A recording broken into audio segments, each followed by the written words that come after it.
Hello बच्चों, let's read our question first that says if circumradius of triangle is 2 then the maximum value of ABC divided by A plus B plus C is and our options are 1, 3, 2 and 4.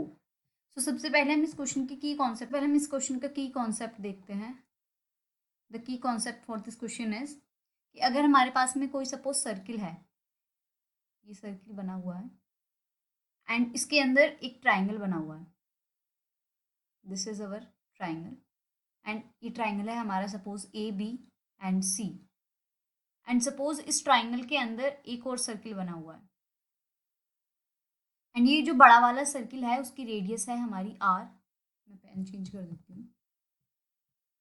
Are and ये जो छोटा वाला circle है इसकी radius है small are and ए के सामने वाली साइड है ए, इट मीन्स बी सी हमारी साइड है ए एंड सी के सामने वाली साइड सी एंड बी के सामने वाली side B.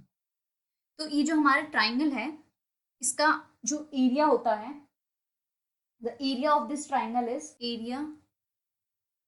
equal to ABC divided by 4A. ABC divided by 4R, sorry ABC divided by 4R तो होता है हमारा एरिया. एंड हमारी कैपिटल आर और स्मॉल आर में क्या रिलेशन होता है? Our capital R is always greater than our 2 multiplied by our in radius. हम जो हमारा स्मॉल आर है इसको हम बोलते हैं इन रेडियस और कैपिटल आर को बोलते हैं हम सर्कुम रेडियस. सो ये हमारा जो कैपिटल आर होता है that is circumradius is always greater than और equal to 2R. And third जो हम पॉइंट यूज करेंगे एस की बात कर लेते हैं. हमारा एस क्या होता है? हमारा semi parameter of this triangle which is a plus b plus c divided by 2. And fourth point is the relation between s and small r, that is our small r that is in radius is equal to area of triangle divided by our semi parameter.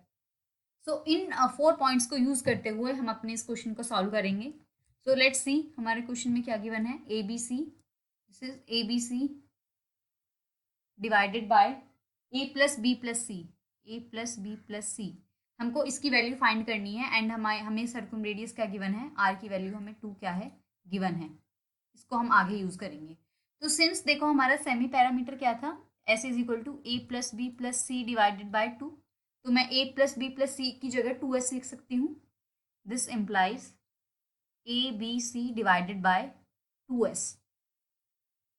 और अगर मैं अब यहाँ पे की concepts में देखूँ तो हमारा जो एरिया है that is A B C divided by 4R. तो मैं यहाँ पर क्या कर सकती हूँ, ए बी सी की जगह क्या लिख सकती हूँ, हमारा area is equal to A B C divided by 4R. तो मैं ए बी सी की जगह क्या लिख सकती हूँ, 4 multiplied by area of this triangle multiplied by R, that is circumradius divided by 2s. तो इस 2 से ये वाला 2 कैंसिल, तो ये हमारा क्या बचेगा, ये 2 multiplied by area multiplied by our circumradius divided by semiperimeter. ये हमारे रिलेशन बची. एंड देखो अगर हम अपनी रिलेशन को देखें तो दैट वाज हमारा सर्कुम रेडियस क्या होता है, हमेशा ऑलवेज ग्रेटर देन और equal to our 2 multiplied by our in radius.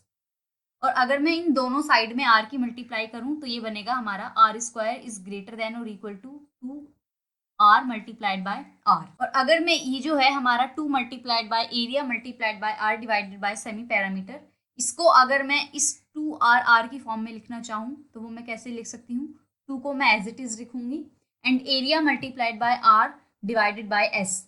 तो देखो हमारा ये इसकी रिलेशन क्या था, small R is area divided by S. तो मैं एरिया डिवाइडेड बाय एस की जगह क्या लिख सकती हूँ, small R multiplied by R. तो अगर देखो अब मैं इन सबको यूज करूं, इन सबको यूज करेंगे तो हमारा क्या है, capital R square this is circumradius square is greater than or is equal to 2 multiplied by inradius multiplied by circumradius. और अब हमारा ये क्या है, सर्कुम रेडियस की वैल्यू कितनी है 2, that is 2 square is greater than और इक्वल टू एंड 2R हमारा किसके इक्वल है, this is equal to our 2 multiplied by area multiplied by circumradius divided by S. और जो किसके इक्वल है, A B C divided by A plus B plus C. This is greater than और equal to A B C divided by A plus B plus C, which implies our A B C divided by A plus B plus C किसके किसके greater than और equal होगा, that is smaller than और equal to 4. तो हमारा जो question given है उसकी मैक्सिमम वैल्यू क्या हो गई 4। सो इसमें ऐसा कुछ ऑप्शन है क्या? Okay, so the maximum value of ABC divided by A plus B plus C is 4. So our correct option is option number D. Hope you will understand. Best of luck. Thank you.